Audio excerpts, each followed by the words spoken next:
Okay, I'm welcoming you to Module 3. Let's take a look at where we're at here. I'm going to share my screen with you. Maybe. There we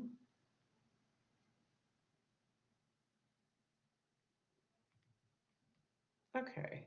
I know it always takes a second to get going, so I'll let it do its thing. Okay, here we go. We have, well, technically, you're almost halfway through if you, by the time you get to the end of this week, you'll have made it halfway through, right? So welcome to Module 3. I'm going to open it first to our learning resources just to kind of scan through some of the things we're going to be taking a look at today. We will go through some of these things. First, then I'm going to go back over to what's due. It looks like it's a little bit less this week, which is excellent, but it's really not. So we'll kind of take a look at through some of these things. Notice that you have discussion board posts as always on Thursday. There's two parts to that. Remember to take a look at the things that you should post first on Thursday, and then of course the replies to your peers. As always, I suggest doing that by Friday or Saturday at the most, so that again, you have time to see the responses that they give you, and also you have time to take a look at their things and think about how that might influence what you do in yours. Might give you some ideas with stuff, especially this week. Well, this particular class, it feels a little different than other classes, right? There's things that you're doing in this class that you probably don't do in any other class. So you might feel a little unsure about that. So the Tech Live Reflection, which is at the bottom here, is always the thing I expect, or I suggest that you do first. Listen to this thing today, get it done, get it off your plate so you know what's coming. And then there's only one more thing, and it's Journal 5. Let's open up Journal 5. It's kind of long. I'm going to preview it now. It'll make a whole lot more sense after we go through some of the stuff. And of course, after you do the reading and taking a look at stuff, it's going to make a whole lot more sense. But let's take a look. You're going to be looking at the interview. I've been previewing sort of the interview that you're going to be doing at the end. We're going to start doing that this week by taking a look at, like, what does an interview look like? How do you do an interview? We're going to expect that probably most of you haven't done interviews before. Now, you may have done a job interview, but that's a little bit different than what you're going to be doing for this class. You're going to be interviewing someone as if you were writing about them for a profile. Now, I write for the newspaper here locally, so I do that all the time, but it isn't something that I knew how to do at the beginning. I had to learn how to do it, and so will you. So make sure that you do read all these instructions about how to do it, because it is really easy to do a good interview, but it's also really easy to do a bad one. So taking a look at that, first thing that you're going to do is kind of think through what we call the StoryCorps link. And that's like an oral history. You might find that some of the students that have taken this in the past and have done some of these things have eventually found that it's really fascinating to them. And they might have gone to their parents or their grandparents or even their great grandparents and actually done some of this story recording for your own family. So it's a pretty cool link that we're gonna take a look at in a minute. But basically, you're going to answer these questions. Number one, logistics. What history did you choose? So you'll look through this. There's a lot of stories provided, a lot of different ones that you can choose from all kinds of angles. You're going to pick one. Why did you pick one? And then you're going to know that there's audio and video recording options. So you're going to be able to choose between those two, right? So the video will have video and audio. The audio will be audio only. And I know some of you will like to choose one that you can listen to in the car. So that's an audio, not a video, probably, right? So that's one reason why you might choose an audio only. You'll choose and think about it from different reasons. We're just curious about why. Number two, what was the oral history interview recorded about? Why was it recorded? Maybe there's a particular reason for it. Tell us about that. What did you learn from this person that was interviewed? What organization or group of people would find this significant? So again, that's asking you to kind of reflect on why and to speculate, right? We are looking for some speculation there. Number three, reflecting. What did you learn about this, the world, right? What did you learn from this interview? What additional questions do you have? And there's always something that when I look at these, I always think, why didn't you ask this? Or I'd really like to know this or that. we're asking you to, again, do a little bit of speculation. What questions would you have asked? The idea here is for you to watch how an interview is conducted and think about the types of questions that get good information, get good question responses, so that you can also do one as well. Okay, number 4, keep in mind that the Project 3 asks you to conduct research about a community to which you do not currently belong. Okay, keep that in mind, do not currently belong. So you're gonna be finding some other group that you'll be observing and not being participative in, but watching, okay? So create a list of 3 different discourse communities you could research. And you've gotten some really interesting ideas along the way because you've gotten to participate and try. You've gotten to look at your peers. Maybe that's given you some ideas. Again, it could be a lot of different types of things, right? From riding on a bus to the community that rides on a bus to going to watch a soccer game on a Saturday afternoon and looking at how that works. It's up to you, right? Number 5, for each community you listed for question number 4, the 3 that you're, saying, maybe I could do this, write for 5 minutes about why you chose the community, how you might approach or research it for the project, and whom you might interview in it, okay, or connected to it. You do not need to commit to a community yet, right? So at this point, module 3, we're just doing the brainstorming for you to think through, okay, how might this work? What can I do? Where can I find somebody to research? Maybe that will work. Maybe it won't work. Once you start doing the research in your own sort of thinking it through, you'll realize that there's some complications perhaps for one that might not work as well as you thought, or maybe there's an easy route. You'll figure this out as you go. Note this part here. It may be helpful to you to conduct some secondary research, meaning go out to, let's say you decide, I'm going to do the American Legion nearby. I'm not a member, but maybe I can get in and take a look at what they do. I might want to do some preliminary secondary research. I might want to go find the website for the American Legion and look at what kinds of things do they do. Locally here, they do Saturday night euchre club, where anybody in the public can be part of. They also do open lunches during the week, so that anybody from the community, even not a member, can come and have lunch. So you can tell I just did a profile on this for the paper, right? So this is where my brain is going. But I needed to do that secondary research to find out, how can I access this particular community? What do they do? What are the places in which they're welcoming to me? And you might want to do that too.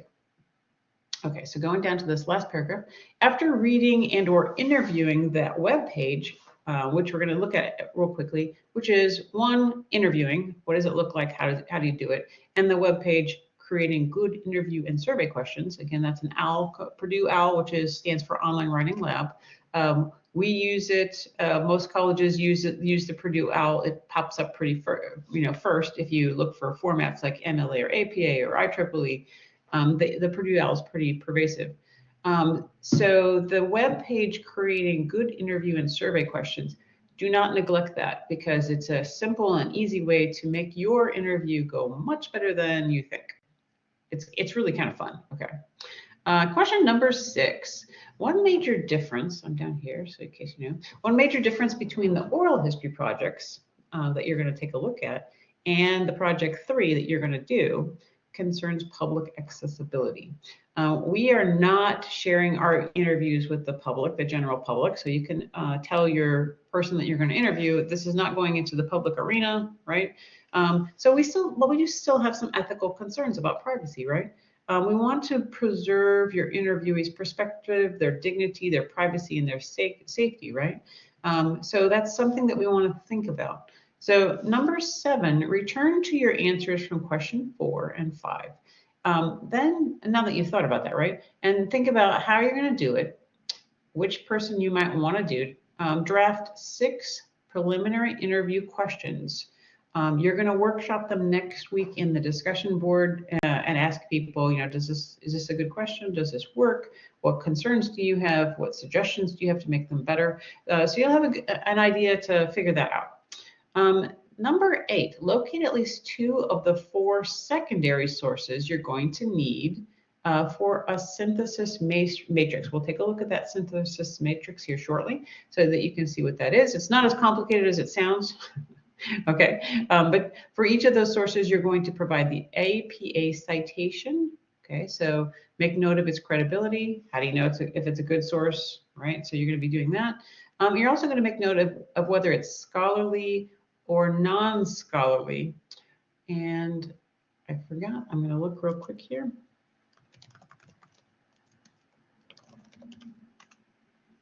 I shouldn't do this while I'm online with you, but it's really important for me to take a quick look at this. And I'm going to stop this here just for a second to make sure that you guys can see it after I get it going, but hold on here. Scholarly articles, academic articles. Okay. Making sure that you guys can see and hear this.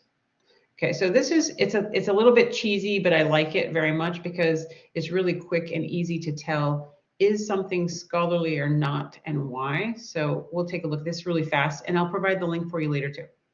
Peer-reviewed articles. You may have heard these terms used by your professor, but what do they mean? Essentially, these are all different ways of describing the same thing, research articles that have been published in scholarly journals. But what is a research article and how does it get published in a scholarly journal? First of all, the article reports a scholar's research practice and findings, and it's written with an audience of other researchers in mind. Finally, in order to be published and accepted by the scholarly community, the article must pass several quality tests. The most important of these tests is called peer review. We can get a better understanding of the role of peer review if we look at the academic publishing process as a whole. Okay, so just pause it for just a second. Peer review means the same thing as scholarly, right? So don't get confused by that. Let's imagine a researcher who wants to share a discovery with the academic community. To do this, he writes a draft article describing his research and findings and submits it for publication in a scholarly journal. Here's where the article has to pass its first test. The journal's editor reads over the article to decide whether it's a good fit for her journal. If it is, she sends copies of the article to a group of experts to evaluate the article's quality in a process called peer review. This is the article's second and most important test. These experts are the author's peers, since they're working in the same research area. And since they're making a judgment about the article, they're sometimes called referees. So peer-reviewed articles are sometimes called refereed articles. Each reviewer evaluates the article by asking questions to judge the quality and significance of the research. Questions like, what is this research about? Is it interesting? Is it important? Is the methodology sound? Are the conclusions logical? And are the findings original? Based on the answers to these questions, the reviewers decide whether the article is worthy of publication in the journal. They then make a recommendation to the editor, either approve the article for publication or reject it. Even if they recommend publishing the article, they usually expect the author to make revisions. The editor, however, makes the final determination whether the article should be approved, rejected, or revised. Rejection is common, though. The most prestigious journals are very selective about the articles they publish, so they tend to have high rejection rates. Some journals reject more than 90% of the submissions they receive. From the time the researcher first submits his draft article to the time it is finally published, several months or years may have elapsed. Once the journal is published, it is made available to subscribers, which are usually university libraries, because individual subscriptions are very expensive, often hundreds or thousands of dollars a year. By the way, like all established systems, the peer review system has its critics, and scholars continue to think about how the peer review process might be improved. The library has tools to help. Okay, that's plenty. Any questions from those of you who are live about the possibility of or whether something is scholarly or not, peer-reviewed or not? I will provide you with that link as well as a little rubric that kind of helps you through that. Okay, so let's go back over here to the learning resources because we have a lot of those, and I promised we'd kind of take a look through this. So we have the synthesis matrix for the Journal 6. So let's open that one up first. Make this a little bigger for you. Okay, so a synthesis matrix it sounds much more complicated than it really is. It's just kind of help you to organize your thoughts. So what I would do is open this up and save it, download it for yourself so that you have this one. What we have listed here is a sample one that's created by Becky Menendez. I don't know Becky, but she made a really cool one. You can do the same thing. You can download Becky's and then fill in the categories that you want instead. So you can use her, her matrix here. A matrix is just a list right here, right? So you could also just open up a Microsoft Word document like so. Let's do it like this. I think I've showed you how to do this, but I'll show you how to do it again. And then insert a table. Okay, so if you add a table, then you just choose how many categories you want. Let's say I want 4. By the way, you have to do a little planning before you know how many categories or how, do you want 6? Do you want 10? Do you want 2? Do you want 3? So that's how you would do it. That's a matrix right there, blah, blah, right? So again, it's insert and then the table and you choose how it works. So that's all she did here.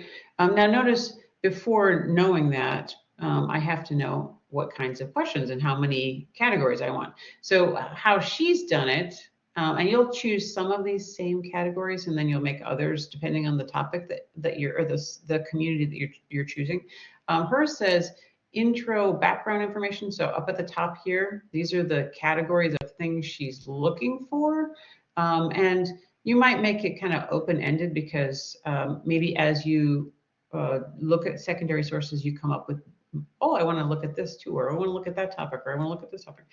So she's got intro and background information, livelihood of the people who live there. Now her topic is tropical rainforests. Yours is going to be something totally different. Like, what is your dispersed community? It could be anything, right? She has medicinal plants, protection against erosion, and beneficial effects on crime. Yours, of course, might have intro and background information. Probably your other categories of things that you're asking or interested or curious about are going to be different. Okay. There's no set number of things that you're interested in at the top. As many interested things as you find that you want to research. Okay. And now on this side, going up and down on the left, these are just the sources she found, right? So you're going to have and at least the minimum number of sources, but you might have more. Okay, so all she's done is list her source in APA format here. Okay, where you'll be doing it in APA. All right, so you'll list your source. Hers first one is tropical rainforest of the world, retrieved from this particular link. You'll put whatever yours is there, and then the idea is to read the source or review the source or listen to the source, and then include. Does it have intro and background information? Yep, here it is. Notice that this first one does not have any information from these other categories, right? So that tells her, oh, I need to have sources that do include that other information. So notice the second source also has lots of intro and background information, but nothing about these particular categories that she's interested in. So that tells her, okay, I need some sources that do. So this particular source doesn't have background information, but does include information on the livelihood of people, the medicinal plants, the erosion, and the climate. Okay, so then this one here in the middle really concentrates only on the medicinal plants, right? So you see what this matrix is doing is showing her how her sources are helping her to cover the information she's interested in knowing about, right? So that tells her, like as she's collecting these sources and filling them in, she can see that, wow, I have a source that talks about medicinal plants and I have a source that really concentrates on the climate, but maybe I don't have sources that have to do with, another topic that I want to research. So it shows her the type of sources that she still needs to go out there and find in order to have a solid handle on what she's talking about. So you can see that the matrix is useful once you start figuring out what are the things you want to ask about. At the beginning, it's going to help you kind of see, okay, I'm looking at this, maybe I need to add a category for this, or maybe I need to add another column for this. So you may want to, see this one is 1, 2, 3, 4, 5. This is 6 columns. So if I were starting out, let's do this this thing again. Okay, so I have a new document. I go up to insert table. And here I'm like, okay, 1, 2, 3, 4, 5, 6. Let's add 8 just for the heck of it, just in case I need them, right? So let's add 8 columns. And how many sources? Well, I know I need at least 6, but let's make 8 just in case. So that's probably what I would do. So it's a 7 by 8 table. Let's make it 8 by 8. So I would probably do that and then say, click on it. Okay, so now I can add in. Now this top corner one isn't going to have anything in it. It's going to be blank. But then I'm going to say background. Let's start filling it in. Maybe what depends on what my discourse community is, right? So maybe if I were doing the American Legion, I might say Euchre, food, background. I might say veterans. I might ask, whatever it is that I want to ask. And then as I come over here on the left-hand side, I'm going to fill in whatever sources I find. Maybe I find the Facebook site about the, whatever. Maybe then I find a history of the American Legion and whatever I find. Okay, so that's how you're going to do it. You could do this. You don't have to use Microsoft Word. You could, some people like to draw them with a ruler, that's fine too. And if you decide to do it in some other way that's harder to get it to me, later on you'll turn it in, you can always take a picture with your phone and submit a picture. So don't, this is, has to be beautiful. In fact, sometimes I'll see them with crossouts. It's intended to be a tool, okay? So don't go crazy with this thing. Notice it's intended to help you. So it doesn't have to be beautiful because the end product is what you write, not the matrix, okay? So keep that in mind, that it's intended to help you, okay? So a synthesis matrix, it just is helping you to synthesize the sources that you find and help you to figure out if you need more information or if you have enough, okay? Any questions on that? Okay. So let's go into the next thing here. So notice the synthesis is first, then this oral reading. I'm not going to go into that one. It's 19 pages. You want to read through that. Gives you the best practices of how this works. I am going to go into this third one, which is the StoryCorps link. This is where you're going to be choosing a story. Okay, so when you go into this StoryCorps, you can see that the object of a StoryCorps, let's look at that. What's the about? I always tend to go into the about of any organization first to find out what is its purpose? Is it a legit? So StoryCorps' mission is to preserve and share humanity's stories in order to build connections between people and create a more just and compassionate world. So what they do is collect stories. Kind of cool, right? So that you can go through this if you want to see what there are. But keep in mind what you want here. If you go to the first link, you're going to see the current stuff. These are the stories that they're currently promoting. They have lots of them. Maybe one of these will interest you first, or notice that there's stories, there's animations, or maybe you want to go up to this link for stories and click stories, and then just kind of peruse them, right?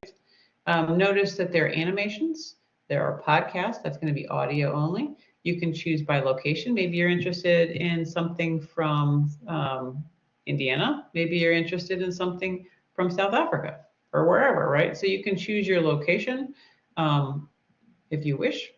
There are collections based on topics. So maybe September 11th, maybe you are interested in justice or American pathways or military pathways. Those are things that you can choose from. You can also choose something from a particular year, maybe the year you were born or the year your grandmother was born, whatever. Or you could just kind of start perusing these stories. So your object is going to be to pick one of these and either listen or watch the story and see how it works. Okay, so that's what the StoryCorps is about. Okay, again, this is where you're going to find this link here. So you'll be picking one of those. Okay, now, before you decide to do your interview, so you'll first be watching one so you can see how it is in action. And then there's this interviewing link, how to interview. So let's open that one up. This is again the Purdue OWL, which stands for Online Writing Lab. It is a free source, which of course means anytime that it says free, we're the resource, right? So you're going to see ads popping up that are irritating, but this will kind of talk you through what is interviewing, how does it work, what are the options? Well, you can do a face-to-face one, or you could do a phone one, or you could do an email one, or you could do a Zoom one, right? How do you set up an interview? How to do some do's and don'ts. This is just to make you feel like you're professional or that you know what you're doing. Don't pester or push the person. Do come prepared. So learn about the person ahead of time if you have the option and ask some questions. Don't allow the person to get off topic unless you feel like they're going off in a direction that's interesting to you, right? Ask thoughtful follow-up questions. That's something to do. Like, so ask a question and then ask a follow-up question to help them get going. Some interview people are really great at interviewing, and some people don't know how to be interviewed and need to be helped, right, with good questions. Notice that there is a list here, how to create good survey questions, okay, which is the second link that's actually over there. Tells you the types of questions that are going to be here, right? There's bias questions, and an example of a bias question. There are many people who believe that campus parking is a problem. Are you one of them? That's a bias question. If you want a really good answer of the person that you're asking, you want to say, do you disagree or agree that campus parking is a problem? That lets them choose their feeling about it, right? Do not ask a double-barreled question. This is something that has more than one question in it. And that's very confusing to someone because they're trying to remember both questions while they're answering. So a double-barreled question might be, do you agree that campus parking is a problem and that the administration should be working diligently on a solution? That's two questions, right? Instead, ask something, is campus parking a problem? If the respondent responds yes, then ask, should the administration be responsible for solving the problem as a follow-up? Okay. Confusing questions, I'm not going to go through that one. Unrelated questions, that one I'm not going to either. The other thing that we're going to take a look at, so again, here's the interviewing link that we just looked at, and then the good interview and survey questions, that's the second one. The other thing I'm going to mention to you as a downfall of survey questions and asking questions is the yes or no question. You do not want to ask something that can be answered yes or no. You want to ask questions instead that elicit people to think. So you want to ask things like why or how, right? Not something that's going to be answered yes or no. So when you're writing your questions that you might ask yourself, could the respondent answer this with a yes or no? If they can, then revise that question so that they actually have to come up with a reason or an explanation. And then start thinking about follow-up questions. Like what could the follow-up question be to this question? Make yourself a note of that so that when you're interviewing someone, you have those questions in front of you that helps you to feel like you're prepared. Okay, so there is a synthesis matrix here too. And then some other stuff about research, primary research, right? So what is primary research? You're going to be doing primary research. You're going to be creating an interview. So this is a little bit more about that style. Now, as we noted, eventually when you decide to actually do this, you are going to need a consent form. And that's because we are very concerned. We want to make sure that the interviewers know that we're keeping their privacy should they want to do that. So you're going to want to take a look at this consent form. Let's open it up.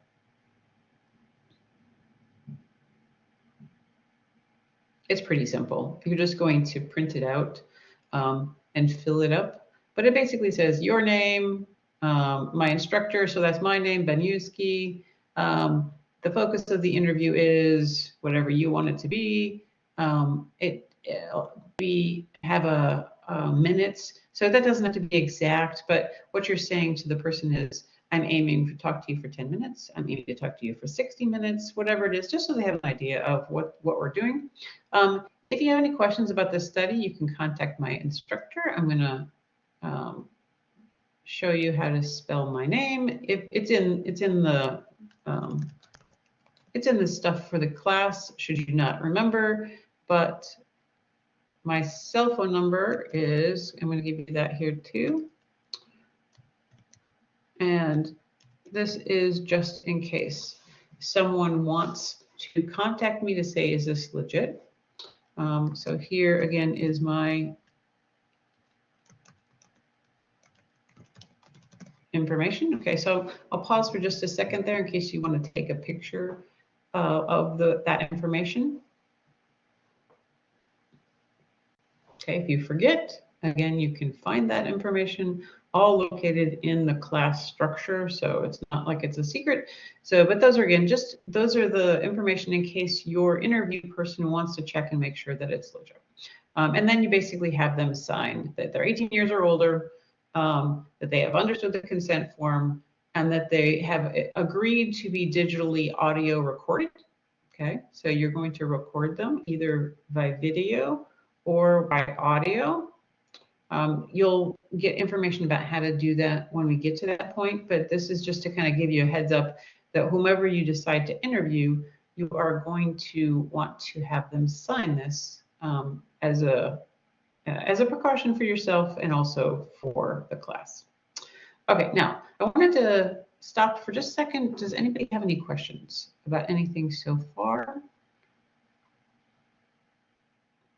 Okay, so we've looked through our learning resources. So I'm going to end by showing you a really great video. And I, as you can see, love TED Talks because I think they're fantastic.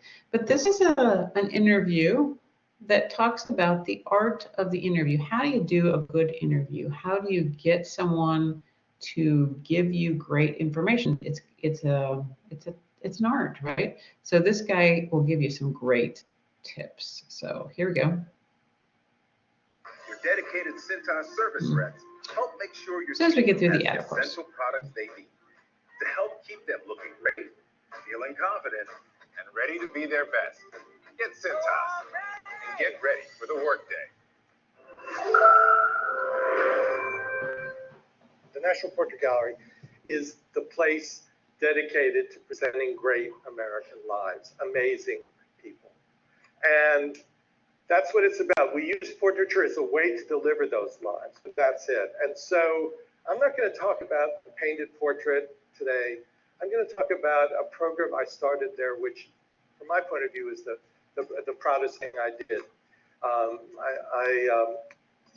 I started to worry about the fact that a lot of people don't get their portraits painted anymore.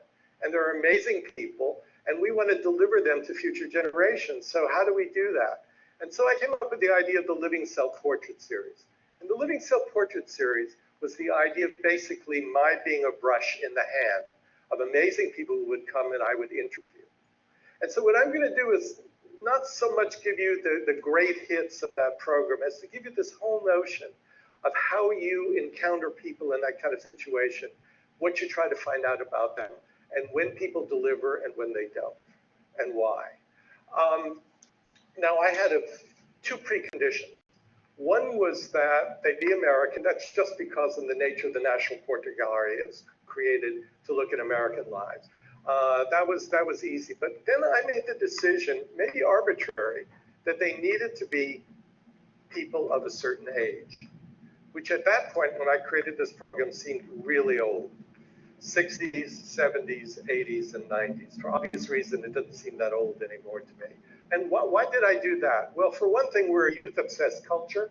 And I thought, really what we need is an elders program to just sit at the feet of amazing people and hear them talk. But the second part of it, and the older I get, the more convinced I am that that's true. It's amazing what people will say when they know how the story turned out. That's the one advantage that older people have. Well, they have other little bit of advantage, but they also have some disadvantages. But the one thing they or we have is that we've reached the point in life where we know how the story turned out. So we can then go back in our lives, if we've got an interviewer who gets that, and begin to reflect on how we got there. All of those accidents that wound up creating the life narrative that we inherited. So I thought, okay, now what is it going to take to make this work? There are many kinds of interviews. We know them. They're the journalist interviews, which are the interrogation that is expected. This is somewhat against resistance and caginess on the part of the interviewee. Then there's the celebrity interview, where it's more important who's asking the question than who answers. That's Barbara Walters and others like that. And we like that. That's Frost-Nixon, where Frost seems to be as important as Nixon in that process. Fair enough. But I wanted interviews that were different. I wanted to be, as I later thought of it, empathic, which is to say, to feel what they wanted to say and to be an agent of their self-revelation. By the way, this was always done in public. This was not an oral history program. This was all about 300 people sitting at the feet of this individual and having me be the brush in their self-portrait. Now, it turns out that I was pretty good at that. I didn't know it coming into it. And the only reason I really know that is because of one interview I did with Senator William Fulbright, and that was 6 months after he'd had a stroke.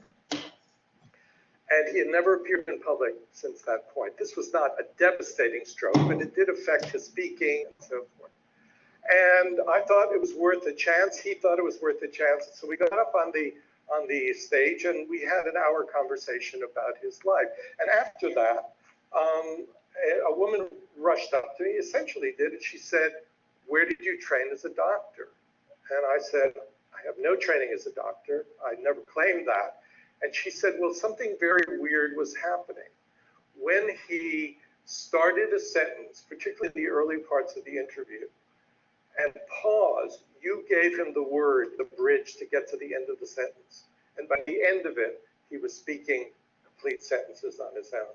I didn't know what was going on, but I was so part of the process of getting that out. So I thought, okay, fine. I've got empathy, or empathy at any rate is what's critical to this kind of interview. But then I began to think of other things. Who made a great interview in this context? It had nothing to do with their intellect, the quality of their intellect. Some of them were very brilliant. Some of them were, ordinary people who would never claim to be intellectuals. But it was never about that. It was about their energy. It's energy that creates extraordinary interviews and extraordinary lives. I'm convinced of it. And it had nothing to do with the energy of being young. These were people through their 90s. In fact, the first person I interviewed was George Abbott, who was 97. And Abbott was filled with the life force. I guess that's the way I think about it, filled with it. And so he filled the room, and we had an extraordinary conversation. He was supposed to be the toughest interview that anybody would ever do, because he was famous for being silent, for never, ever saying anything, except maybe a word or two. And in fact, he did wind up opening up. By the way, his energy is evidenced another way. He subsequently got married again at 102. So he had a lot of the life force in him. But after the interview, I got a call, very gruff voice, a woman, I didn't know who she was, and she said, "Did you get George Abbott to talk?" And I said, "Yeah, apparently I did." And she said, "I'm his old girlfriend, Maureen Stapleton, and I could never do it." And then she made me go up with the tape of it and prove that George Abbott actually could talk. So, you want energy, you want the life force, but you really want them also to think that they have a story worth sharing. The worst interviews that you can ever have are with people who are modest. Never, ever get up on a stage with somebody who's modest, because all of these people have been assembled to listen to them, and they sit there and they say, "Oh, shucks, it was an accident."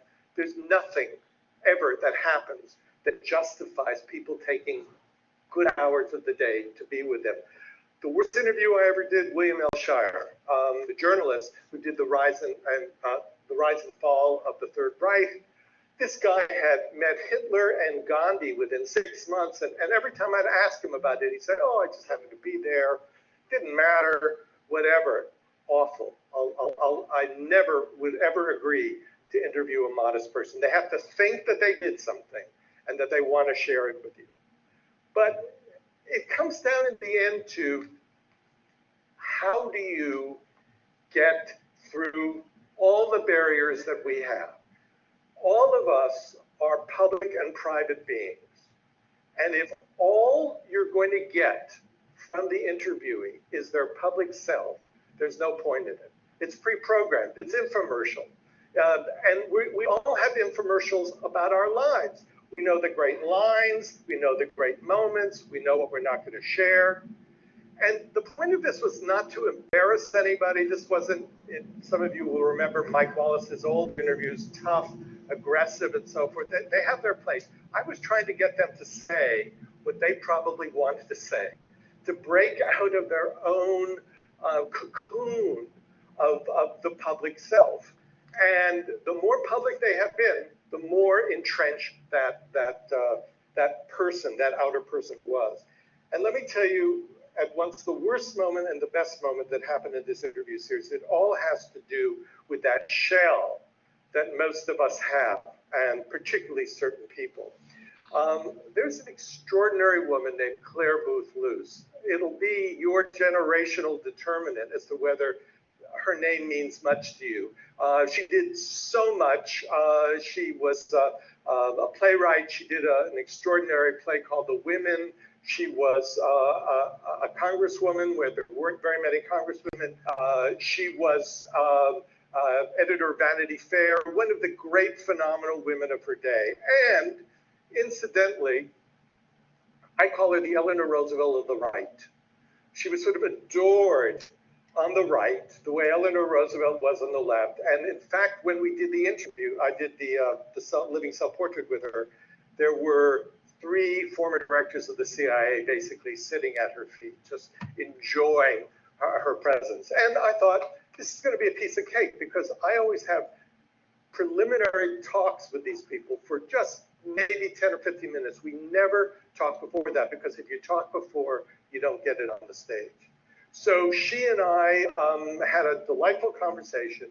We were on the stage, and then, by the way, spectacular. It was all part of Claire Booth Luce's look. She was in a great evening gown. She was 80, almost that day of the interview.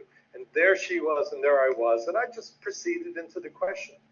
And she stonewalled me. It was unbelievable. Anything that I would ask, she would turn around, dismiss. And I was basically up there. Any of you in the moderate to full entertainment world know what it is to die on stage. And I was dying. She was absolutely not giving me a thing. And I began to wonder what was going on. And you think while you talk, and basically I thought, I got it. When we were alone, I was her audience. Now I'm her competitor for the audience. That's the problem here. And she's fighting me for that. And so then I asked her a question. I didn't know how I was going to get out of it. I asked her a question about her days as a playwright. And again, characteristically, instead of saying, well, yes, I was a playwright, and this is what blah, blah, blah, she said, oh, playwright. Everybody knows I was a playwright. Most people think that I was an actress. I was never an actress, but I hadn't asked that. And then she went off on a tear. And she said, oh, well, there was that one time that I was an actress. It was for a charity in Connecticut when I was a congresswoman. And I got up there, and she went on, and then I got on the stage. And then she turned to me and she said, and you know what those young actors did? They upstaged me. And she said, you know what that is? Just withering in her contempt. And I said, I'm learning. And she looked at me, and it was like the successful arm wrestle. And then after that, she delivered an extraordinary account of what her life really was like. I have to end that one. This is my tribute to Claire Booth Luce. Again, a remarkable person. I'm not politically attracted to her, but to her life force, I'm attracted to her. And the way she died, she had toward the end a brain tumor that's probably as terrible a way to die as you can imagine. And very few of us were invited to a dinner party. And she was in horrible pain. We all knew that. She stayed in her room. Everybody came, the butler passed around canapes, the usual sort of thing. Then at a certain moment, the door opened, and she walked out perfectly dressed, completely composed, the public self, the beauty, the intellect. And she walked around and talked to every person there, and then went back into the room and was never seen again. She wanted the control of her final moment, and she did it amazingly. Now, there are other ways that you get somebody to open up, and this is just a brief reference. It wasn't this arm wrestle, but it was a little surprising for the person involved. I interviewed Steve Martin. It wasn't all that long ago.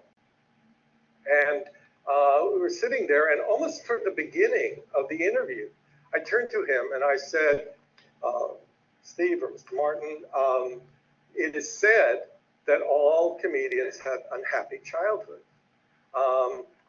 Was yours unhappy?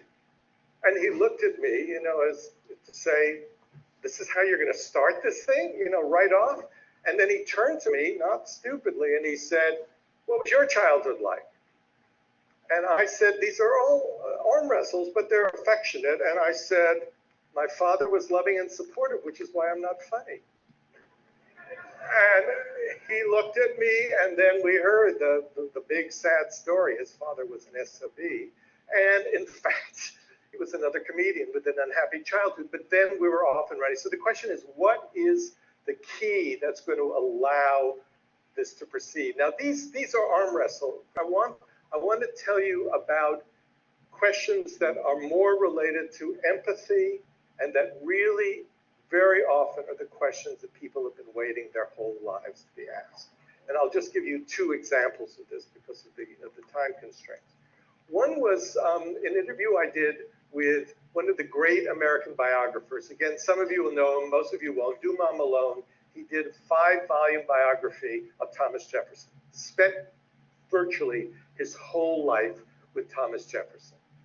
And by the way, at one point I asked him, would you have like to have met him? And he said, well, of course, but actually I know him better than anyone who ever met him because I got to read all of his letters.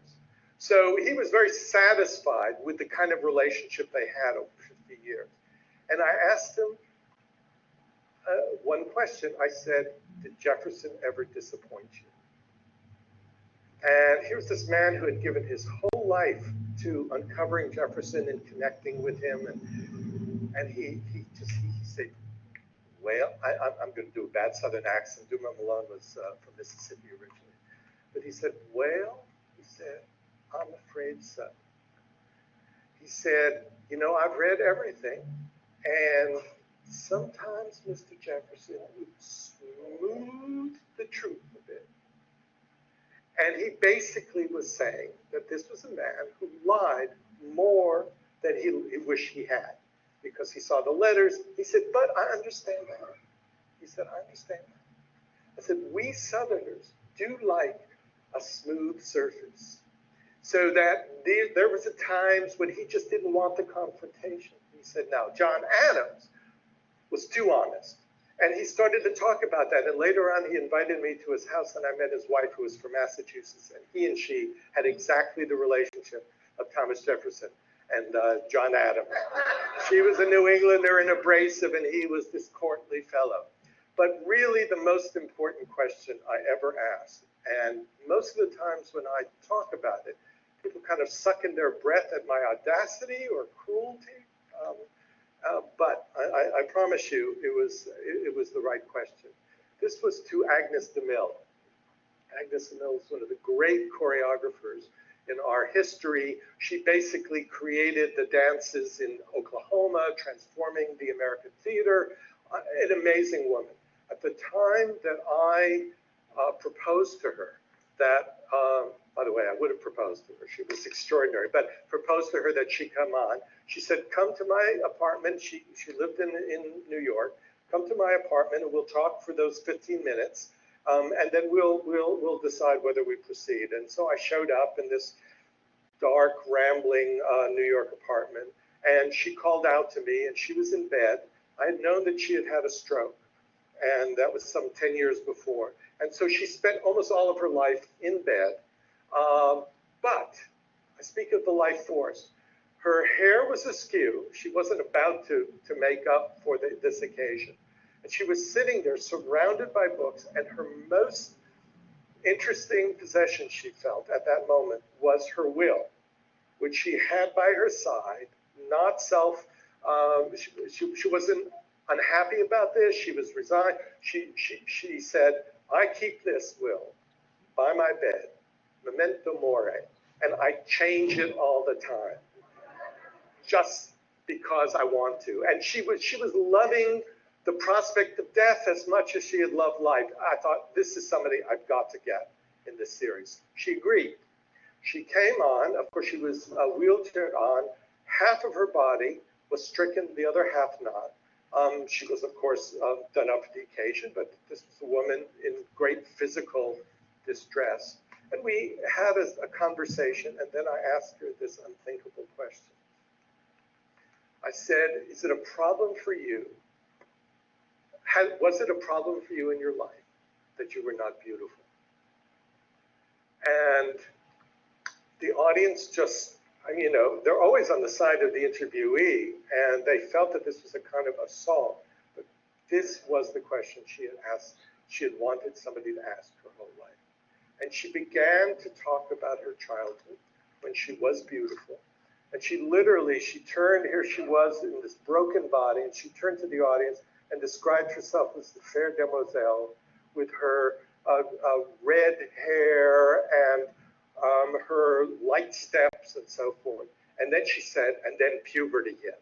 And she began to talk about things that had happened to her body and her face, and how she could no longer count on her beauty. And her family then treated her like the ugly sister of the beautiful one, for whom all the ballet lessons were given. And she had to go along just to be with her sister for company. And in that process, she made a number of decisions. First of all, was that dance, even though it hadn't been offered to her, was her life. And secondly, she had better be, although she did dance for a while, a choreographer, because then her looks didn't matter. But she was thrilled to get that out as a real fact in her life. Okay, I think that gives you guys a pretty good idea of what I mean for you to get out of that. I will provide that link for both of you guys, for all of you guys, in case you want to take a look at that any further. Are there any questions at this point before we close for Module 3? No questions here. Going over the tricks at the beginning was helpful. It does feel it feels really in depth until you kind of look at it a little closer. Yeah, we do want you to take it little steps by little steps so that it doesn't feel so overwhelming. Yeah, that actually helps in the long run. It's nice to kind of be forced to take those steps, because then you realize it puts it together well. Right. Well, actually, that's a good point. That's a really good point, and I appreciate that you noticed that. So, well, if you don't have any other questions, we will end our Module 3 video, and you guys have a fantastic week.